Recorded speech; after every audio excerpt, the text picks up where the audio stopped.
Chers avis golfeurs, aujourd'hui nous testons le nouvel hybride de chez Callaway, le Epic Flash. Le voici. Nous le testons dans sa forme à 18 degrés. Et on va vous expliquer tout à l'heure ce qu'on en pense dans le verdict. A tout de suite.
Mon cher Quentin, Mon cher Franck, un test super intéressant aujourd'hui, oui. je trouve, celui du Callaway. Vas-y. Epic Flash, l'hybride. L'hybride. L'hybride, donc on a testé un hybride 3 à 18 degrés réglé en neutre dans tous les sens. Alors ça nous a beaucoup intéressé parce que nous sommes très fans des hybrides avec peu de loft. Oui. Parce qu'en fait c'est une solution à terme à la disparition progressive des bois de parcours, Oui. qui sont des clubs, notamment pour le 3, très difficiles à jouer, qui concernent très très peu de joueurs. Donc on est très à l'affût de ce genre de loft. Et donc c'est pourquoi on était ravis de l'essayer. Pourtant, moi je suis en dessous des 18, hein. Mon hybride il est à 14. Oui, mais toi c'est un ancien bois que tu as trafiqué. Là, non, c'est un hybride. Oui. C'est un hybride à 14 que j'ai trouvé. Et ça c'est une sortie du commerce. Ça c'est sorti du commerce. Voilà. Voilà. Alors donc, un très joli modèle, qu'est-ce qu'on en dit? Oui. Alors que je trouve très très beau. Alors au niveau beauté, là ils ont un magnifique truc. Outil, pardon, je vais pas dire truc quand même. C'est un magnifique outil que j'aime beaucoup. Un peu arrondi, avec... attends que j'éclate pas le plafond. Ce que j'aime bien aussi encore, c'est, encore une fois, ici le bas du club est assez plat. Donc même si ça fait un peu rectangle, avec comme d'autres hybrides qu'on a vus, la ligne du dessus étant légèrement arrondie, on n'a pas cette impression de rectangle quand on le pose au sol. Donc ça donne une tolérance supplémentaire. Et puis visuellement c'est plus agréable et je trouve ça très joli. Alors, il a un petit noir par-dessus avec juste derrière l'effet carbone. C'est parfait. Et là j'en profite puisque tu la montres. Bien sûr l'indication ici. Flash face. Voilà, ça c'est important parce qu'en fait, la flash face a été facile à mettre en œuvre sur des grandes superficies comme celle d'un driver par exemple. Mais par contre, c'était beaucoup plus délicat sur une petite surface. À faire sur une petite surface. Et donc, ils ont fait un travail spécifique chez Callaway pour parvenir à sortir donc une face de club à épaisseur multiple, à épaisseur variable, qui fonctionne même sur un hybride. Oui. Donc personnellement je le trouve très joli et même vu du dessus, la partie haute est quand même très unie. Ils ont gardé le vert épique. Oui, vert et jaune épique, sont les deux couleurs épiques. Et puis alors surtout... Oui. Alors là au niveau technologie, donc en plus de la flash face, il y a ce qui s'appelle le jailbreak ici, c'est-à-dire deux barres qui vont souder en fait. Qui vont souder le bas du haut. Voilà. Qui est en plein milieu, donc dès qu'on la touche en plein dans la zone de frappe, ça répond plutôt bien et c'est assez solide comme... Alors, on va en parler bientôt dans le blog d'Avis Golf, puisqu'il y aura un sujet fait là-dessus. Mais effectivement, c'est un système qui marche très bien, parce que c'est un système qui permet de garantir donc plus d'homogénéité entre semelle du club et couronne, mais c'est aussi un phénomène qui permet d'avoir plus de rigidité au niveau de la face de club, au niveau de la tête tout simplement. et donc qui arrive à créer en fait une petite distance supplémentaire, je trouve, et qui donne un contact très très très franc avec la balle. Ouais. C'est une très bonne technologie. Hein. Oui, Ça fait partie de celles qui marchent. Hein. De celles qui marchent. Et puis j'ai l'impression qu'à la fin, ils ont mis un petit poids tout en bas du club, sous la semelle, pour essayer de favoriser en abaissant le centre de gravité. Ouais, c'est ça. Voilà, pour favoriser l'élévation de la balle. Je pensais que c'était peut-être, ça aurait été idéalement du tungstène, mais tu as raison, c'est de l'acier a priori. Bon, a priori, c'est de l'acier. Oui. La question du jour, c'est est-ce qu'on peut la changer en tungstène ou un truc du genre? Est-ce que ça peut modifier justement le centre de gravité ou est-ce qu'il faut surtout pas y toucher? Ça pourrait être rigolo à essayer à voir un jour. Moi, je vais te dire, en soi, bien sûr que c'est faisable. Hein. Tu fais usiner une pièce de tungstène. Ouais. Donc tout est faisable. Ouais. D'accord, on va la laisser comme ça. Ouais, pardon. Parce que sinon, tu vas changer l'équilibre du club par contre à la folie. Ouais, ça pourrait être rigolo. Non, mais à tester, voir justement. Un jour, tester ça pour voir la différence entre une plaque en acier et une plaque en tungstène. Ça pourrait être rigolo de voir justement l'écart qu'il y a entre les deux. Il y a un très joli cadre. Alors par contre, là, excuse-moi, je t'en prie. Par contre, là, qu'est-ce qu'on voit là? Qu'est-ce que c'est ça? Ça s'appelle des réglages. Des magnifiques réglages. Donc là, il est en neutre et standard. Donc il y a deux bacs de réglage. Neutre, c'est pour les degrés. On peut aller de +2 à -1. Donc on peut aller de 20 à 17. Et en standard, après, ils mettent draw, +1, neutre. Alors, le Callaway a fait un travail très spécifique, justement sur cette bague, pour arriver à l'affiner le plus possible, à ce que ce soit le moins possible une grosse olive. C'est vrai qu'ils ont fait ils l'ont allégé en plus. C'est vrai que ça va, hein, ça défigure pas le club. Non, mais je dis pas que c'est moche, je dis que ça bouffe les sensations. Mais simplement, ça n'a pas, à utiliser selon, chacun verra midi à sa porte. Mais surtout, n'oubliez pas que les réglages, là, c'est pas qu'ils sont complexes, c'est qu'il y en a quand même quelques-uns, mais une fois que vous avez trouvé le bon, on le change pas. Voilà. Un bon réglage, on le bloque, il est là, il est fini derrière. Je connais un joueur français qui a joué à l'Open de France, qui pourra t'en parler, pour avoir malheureusement modifié les réglages de son driver après le 3e tour, alors qu'il n'avait pas raté un drive. Il avait tout mis sur la piste et puis d'un seul coup, zut. Donc une fois qu'on a le bon, on bouge plus. On touche à rien. Ok, donc on est d'accord, visuellement un très joli club. Hein. Très joli, j'aime. Franchement, beau matériau, rien à dire. Est-ce que tu peux nous parler un petit peu de tes sensations de frappe et des trajectoires de balle avec, s'il te plaît? Alors, déjà, le shaft, c'est un Tensei à 65 grammes. Donc, on l'a ici en régular et en stiff. J'avoue, le club, et puis aussi, il ne faut pas oublier le grip Align de chez Golf Pride. Qui est super, qui a été élu meilleur grip de l'année l'an dernier. Alors, moi, quand je l'ai pris en main, je me suis dit, c'est trop lourd. Il m'a semblé peser un âne mort, ce truc. Cet outil, pardon, cet hybride est lourd. Ça m'a déplu, j'aime bien quand c'est plus léger que ça. Mais bon, ça m'a pas empêché de le tester. Hein. Non, et d'avoir de bons résultats avec. Et d'avoir de bons résultats, parce que les balles partaient super bien. Pour un 18 degrés, je m'attendais, donc en régular et en stiff, à ce que les balles finissent par monter, surtout quand je commençais à accélérer. Elles ne sont jamais montées au plafond. Ce sont des trajectoires de 18 de bois 5, voire poil en dessous, j'aurais dit. Oui, en dessous. Pour moi, c'est en dessous du bois 5, alors qu'un bois 5, c'est du 18 degrés. Donc, des trajectoires un petit peu tendues, bien performantes. Que j'ai adoré, en fait. Ah, j'ai adoré les trajectoires aussi. Ça partait. Moi, pour être honnête, c'est typiquement le type de trajectoire que j'obtiens avec mon hybride. Et franchement, en dehors de ce problème de poids, cette question du poids dont tu parlais tout à l'heure, c'est tout à fait le genre d'hybride que je pourrais jouer. Ah, moi, c'est la tête que je jouerais bien. Oui. Ah oui. Moi, je change de chat. Moi, j'ai eu la même sensation que toi au début, à savoir que le club paraissait un peu plus lourd que ce qu'on a l'habitude d'avoir, notamment sur les hybrides, pour la mise en mouvement du club. Oui, parce que... Et après, par contre, je l'ai trouvé super homogène. Je l'ai trouvé dans le mouvement. Quand tu es rythmé. Dès que tu es en rythme, tu n'as aucun problème avec c'est le poids de ce club, pas t'impose un rythme, mais te fait faire un swing rythmé selon le rythme de chacun, bien sûr.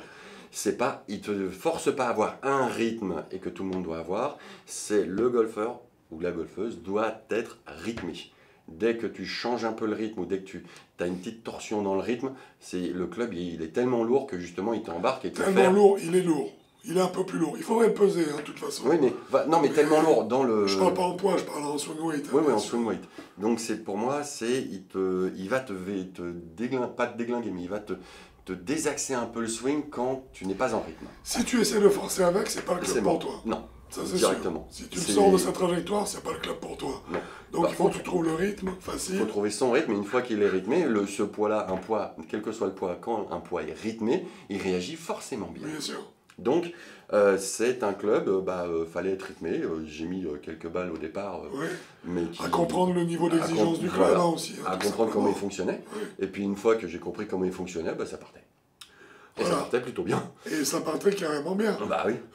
Moi, j'ai trouvé franchement que, outre cette question de poids, comme je le disais, c'était un club qui était très homogène. Hein. Oui, oui, très homogène. On a l'impression qu'il n'y a jamais de dérapage, d'écart entre le placement de la tête de club et le placement des mains. On sent toujours où se positionne le club. Oui, ça c'est clair. Très bon feedback à ce niveau-là. Excellent feedback. Et le toucher. Et le toucher de balle. Oh, alors là, moi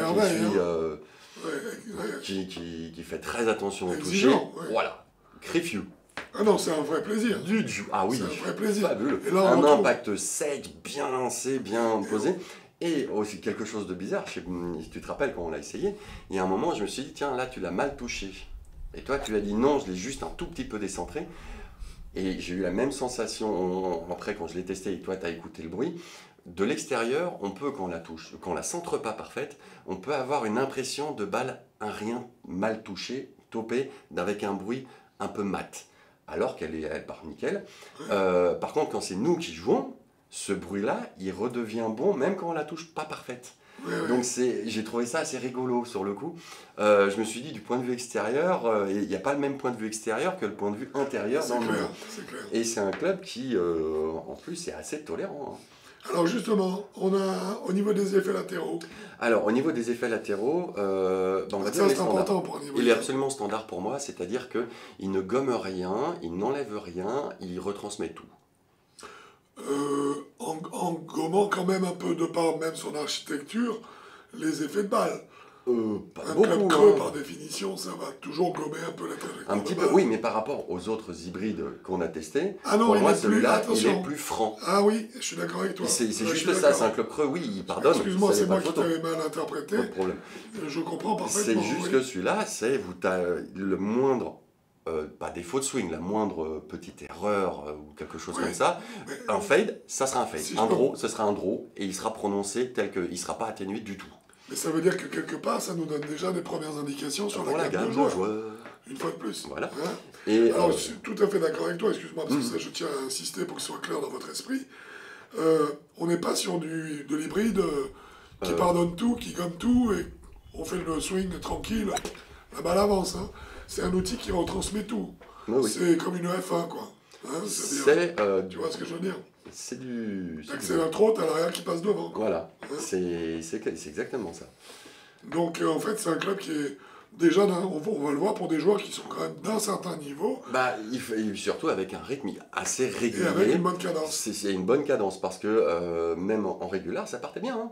Oui, absolument. En stiff, j'ai préféré le stiff, mais le régular, même en accélérant un petit peu, on sentait très peu de sensation de vibration de club, sauf à l'impact. À l'impact, j'ai senti de temps en temps, sur les balles un peu décentrées, que ça vibrait, mais alors que sur le stiff, je ne l'avais pas, d'où l'importance de choisir son shaft et par rapport à la vitesse qu'on a. Alors, puisque tu parles de vitesse en data, il nous donne quoi? Alors, en data, au maximum, il nous a donné un 51. Donc déjà, la norme, c'est un 46 sur le tour PGA. C'est ce qu'il faut dire surtout. Ah, on en a sorti une à un 51, mais c'est un accident. Oui, c'est un accident parce que le reste, c'était un 49. Parce qu'en moyenne, on était à un 49. Tout le temps. Mais un 49, ça sortait. Avec une régularité, c'était un 49. Un 49. T'as fait combien ce match? Un 49. Encore? C'était vraiment ça. Et puis une à un 51. Donc ça veut dire quand même que si on prend la moyenne en étant à 1,49, on est à 0,03 de plus que la moyenne PGA. Donc mécaniquement, ça veut dire que le ratio vitesse de passage du club, vitesse de démarrage de la balle est excellent, qu'il est supérieur à la moyenne. Donc c'est un hybride qui est long. Oui. Le seul bémol que l'on peut donner, c'est que oui, c'est un hybride qui est long, mais ce qui est vrai aussi, c'est que pour le mettre en mouvement, pour l'accélérer, il faut avoir un côté un petit peu sportif en soi. Voilà. Parce que tu en parlais en disant que c'est un club qui a du poids, qui est assez lourd. Donc si on veut le faire accélérer pour en profiter de ce smash factor qu'il a en lui et qui va nous faire gagner des mètres, ben il faut y aller. Donc ça demande, là encore, ça nous donne une indication supplémentaire concernant la gamme de pour laquelle ce club est fait. Hein. Eh oui. On parle de la gamme alors?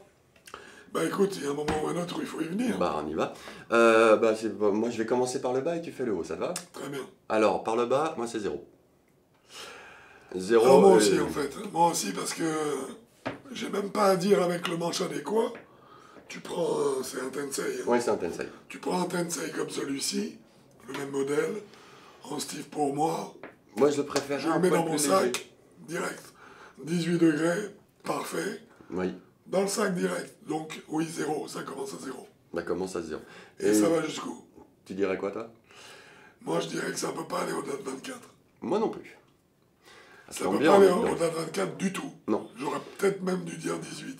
Mais on va dire 24. On va dire 24 parce qu'il y a des joueurs entre 18 et 24 qui sont un peu sportifs. Qui sont sportifs. Parce qu'en fait, au-dessus de 24, je ne sais pas ce que je vous conseillerais. Non, il y a plus facile à jouer. Il y a plus facile et tolérant. Et surtout tolérant. Parce que dire, ah vous avez raté un peu ça, vous inquiétez pas monsieur. On va gommer un peu. On va gommer. Là non, on gomme rien du tout. Ce club-là est... C'est un très très très bon entre guillemets trop pointu. C'est vrai qu'on pourrait dire 18, mais il y a des joueurs entre 18 et 24 qui tapent la balle et qui peuvent y aller très joyeusement. Donc pour moi c'est 0,24 la gamme. Vendu. Mais pas au-dessus. Non. Pas au-dessus du tout. Vous pouvez essayer, mais vous allez sentir tout de suite que ça va être difficile à Et vous allez peut-être frapper un coup extraordinaire avec et vous dire, mais en fait il est bien, même pour moi qui suis 30, c'est possible. Ça arrive toujours. Mais jugez sur 15 coups d'affilée. Tapez 15 coups et regardez le nombre de coups vraiment bien sentis que vous aurez finalement livré. C'est pas la même histoire. C'est pas pareil. Donc pour moi c'est ça. Oui. 0,24, on est d'accord. On est d'accord. Bien, et dis-moi un petit peu quel est le prix de cet outil. On veut pas donner une petite note d'abord? Oh pardon, mais à culpa. Oh là là. Allez, bah à toi l'honneur. À moi l'honneur. Il est vraiment très bien. C'est un très très bon club. C'est un très très bon club. Alors attention, on juge, on est bien d'accord comme toujours. Les notes sont données par rapport à la cible pour laquelle il est fait ce club. Oui. Donc là, on parle pour les joueurs de 0 à 24. Je dirais 9. Il est très très bien, il gomme rien, et c'est le club qu'on recherche, qui retransmet tout, qui met les effets, qui ne gomme rien, qui... Eh ben ça lui fera un 8,75 parce que je vais lui mettre 8,5. Moi j'hésitais avec 8,5 mais je me dis qu'il est... Pour cette gamme, surtout, même les 0, pour les 0, 0,12, c'est bonheur. Allez-y, vous allez vous éclater. Ouais. C'est un club qui est fait pour. Ouais. Vous allez vraiment... vous voulez lui donner... Ce qui est rare sur un hybride de nos jours, on est aujourd'hui tellement dans une phase où on veut gommer absolument tout ce qui ne va pas, qu'il n'y a plus de clubs qui retransmettent simplement... Il y en a de moins en moins de clubs qui retransmettent ce qu'on veut que la balle fasse.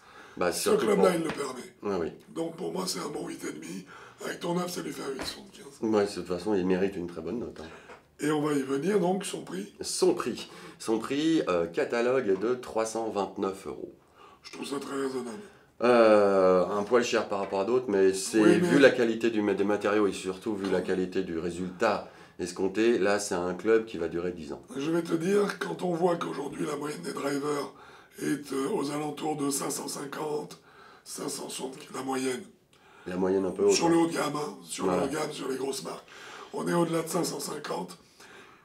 Quand on sait que la technologie qu'il y a sur un driver est la même que celle qu'il y a sur un club comme ça, ouais, c'est vrai que ça avec le jailbreak, avec la flash face, avec tout ça, je trouve que le payer 200 € de moins, donc, hein, oui. Eh ben, je trouve ça tout à fait cohérent. Voilà. Cohérent, ouais, ça me va. Très bien, mais je te remercie beaucoup, mon cher Quentin. Mais c'est un plaisir, Franck. Un plaisir partagé, à bientôt sur Avigolf. Ou sur un parcours. Par exemple, bon golf à vous. Au revoir.